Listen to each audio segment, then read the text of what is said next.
President Trump, ibinunyag ang lihim ni former President Duterte kung bakit nagkakagulo tayo ngayon sa ating teritoryo sa West Philippine Sea.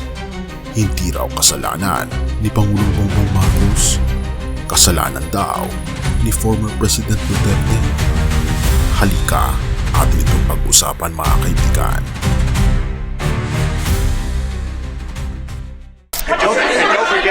Don't forget, just as tantamount to what you're asking, the Philippines were loaded up with ISIS and a lot of terrorists, and they were at a very, very dangerous point. And during my administration, we went in and we wiped them out, working with the Philippines, but we wiped them out. But if we didn't go in, I don't know what would have happened. I don't know who would be your president right now. But we spent a lot of time and a lot of talent on going into the Philippines and wiping out terrorists. They had a tremendous problem during my administration. And we cleaned it up, we got them out, and now you really have a good solid country again. I believe so, yes. Binunyag ni President Trump ang lihim ni former President Duterte. Kasalanan pa niya ang gulo sa teritoryo ng Pilipinas. Sa isang tahimik ngunit makasaysayang pag-uusap sa White House, isang revelasyon ang lumutang, isang pahayag na maaring magbago sa pananaw ng sambayan ng Pilipino sa kasalukuyang tensyon sa ating teritoryo sa pagitan nina Pangulong Ferdinand Bongbong Marcos Jr. at President Donald Trump. May nabunyag.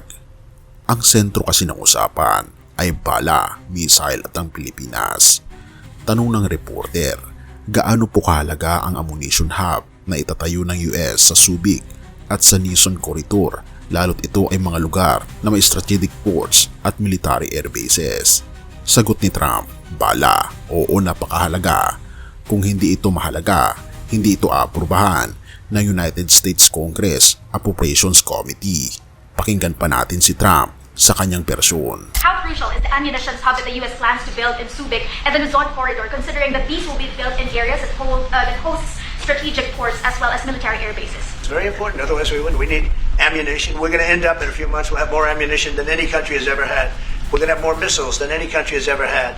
We're going to have all the speedy missiles. We'll have the speedy ones, the slow ones, the accurate ones, the ones that are slightly less accurate. We have everything. But we will have more ammunition than any country has ever had. It's very important to me. Dagdag pa niya, sa ilang buwan lang magkakaroon kami ng pinakamaraming bala sa kasaysayan ng kahit anong bansa. Mayroon kaming mabilis, mabagal, eksakto at kahit yung medyo sablay, pero kumpleto kami at marami pa. Dagdag pa ni Trump.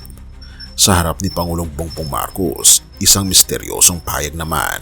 Tanong ng reporter, President Marcos, hindi po ba nakaka-escalate ng tensyon sa China ang pag-host natin ng US missile systems? Tapos, biglang sumingit si Trump. Pakinggan natin siya. It was about whether having US missiles hosted in the Philippines could be considered escalatory by China. All of the what we consider part of the modernization of the Philippine military is really as a response to the circumstances that surround the situation around the South China Sea and now what we used to refer to as Asia Pacific, which we have expanded now to the Indo-Pacific. And if we would certainly, like in any kind of military spending, we would wish that it wasn't necessary, but it is. And so that is what we are doing. Isinalin natin sa Tagalog ang kanyang sinabi. Ika pa niya, alam niyo, napakagandang bansa ang Pilipinas. Maswerte kayo, pero noon may naging problema kayo sa isang dating presidente. Pakinggan pa natin si Trump at ating hihimayin ito. Sabi niya, hindi mo kasalanan yun. Na tumutukoy kay Pangulong Bongbong Marcos, ang bansa ninyo ay lumihis papunta sa China. Pakinggan pa natin si Trump.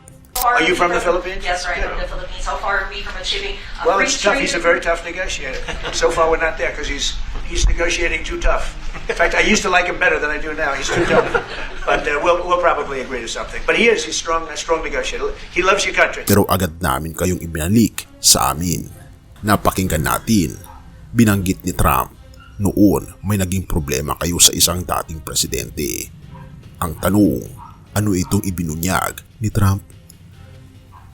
Ika pa ni Trump, dagdag niya, kung hindi kami kumilos noon, baka iba na ang leader nyo ngayon. Na tumutukoy kay Xi Jinping, ang ibig bang sabihin nito, nais talagang sakupin ng China ang Pilipinas na maging isang probinsya ng China? Ibinunyag na ang sikreto. si Duterte at ang pagliko patungong China. Bagamat hindi pinangalanan, malinaw ang tinutukoy. Ang dating Pangulo na sinasabing na itulak ang bansa patungo sa China ay si former President Rodrigo Duterte. Ayon kay Trump, kung hindi raw sila nakialam, baka lubusan nang nabaliktad ang ugnayan ng Pilipinas sa Amerika. Ngunit dito nagsalita si Pangulong Marcos Jr. Hindi ito para sa gera, ito ay para sa modernisasyon. Ika pa niya, pagsasalin sa Tagalog, ang mga ginagawa namin ay bahagi ng modernisasyon ng militar. Hindi ito pagpapalakas para manghamon, kundi pagpapalakas ng sariling kakayanan. Sa gitna ng sitwasyon sa South China Sea at Indo-Pacific region, pakinggan pa natin ang ating Pangulo sa kanyang English version. And as an adjunct to the question about the ammunition production, this is actually the United States is assisting the Philippines in what we call our self-reliance defense program, which is to allow us to be self-reliant and to be able to stand on our own 2 feet, whatever the circumstances that occur in the future. And that the reason that we have encouraged more interaction with the United States is because it is necessary, and it is not just with the United States. It is with all our neighboring countries and even countries as far afield as the Scandinavian countries, the EU. And so this is an ongoing process. And again, I will stress the point that we do this because we feel it is necessary. Sinabi rin niyang kasama sa estratehiya ang pagkipagtulungan sa iba't ibang bansa, hindi lang sa Amerika, kundi maging sa Europa. At hindi rin nakalimutan ni Trump na puno ng ISIS noon ang Pilipinas. Ika pa niya, huwag niyong kalimutan, noon ay puno ng ISIS ang Pilipinas. Napakadelikado ng sitwasyon niyo noon, pero sa panahon ko, nakipagtulungan kami sa inyo at nilinis namin yan. Kung hindi kami pumasok noon, ewan ko kung sino ang presidente niyo ngayon. Pakinggan pa natin ang English version ni Trump. And don't forget, just as tantamount to what you're asking, the Philippines were loaded up with ISIS and a lot of terrorists, and they were at a very, very dangerous point. And during my administration, we went in and we wiped them out, working with the Philippines, but we wiped them out. But if we didn't go in, I don't know what would have happened. I don't know who would be your president right now. But we spent a lot of time and a lot of talent on going into the Philippines and wiping out terrorists. They had a tremendous problem during my administration. And we cleaned it up, we got them out, and now you really have a good, solid country again. I believe so, yes. Misteryo o kasaysayan, isang revelasyon, isang pang-amin, isang pagbubunyag mula sa pinakamakapangyarihang tao sa mundo.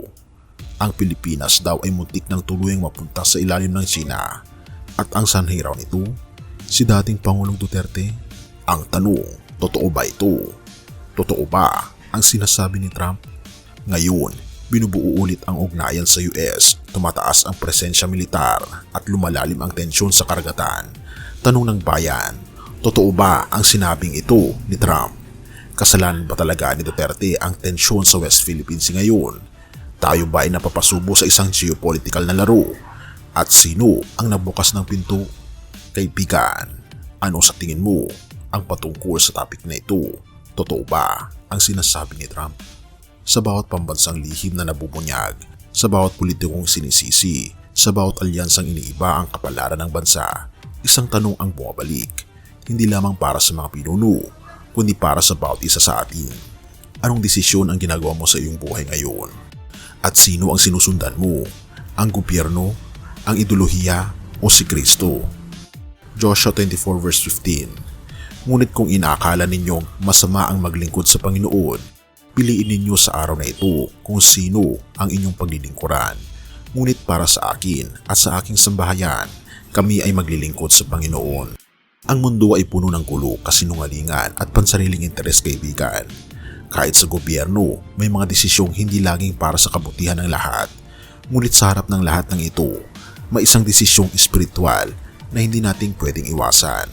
Ito ang desisyong sumunod sa ating Panginoon Jesucristo. Hindi ito desisyong politikal, hindi ito desisyong panandalian lamang. Ito ay desisyong ma-eternal na epekto. At ito ang panawagan ng ating Panginoon Jesus. Mateo 16 verse 24. Sumunod ka sa akin. Kapag pinili nating sundin si Kristo, pinipili nating itakwil ang kasinungalingan, korupsyon at kasalanan. Hindi man madali ang landas, pero ito ang tanging daan patungo sa buhay na walang hanggan, kaibigan. At sa dulo ng lahat ng kaguluhan sa mundo, ang tanong ay ito: pinili mo na ba si Kristo? Kung hindi pa, kaibigan, ngayon ang araw ng kaligtasan mo. Purihin ang ating Panginoon Diyos at tayo manalangin.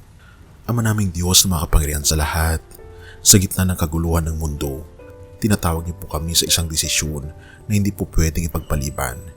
Inaamin po namin ang aming mga pagkakamali. Naligaw kami at madalas umaasa sa tao at hindi sa iyo.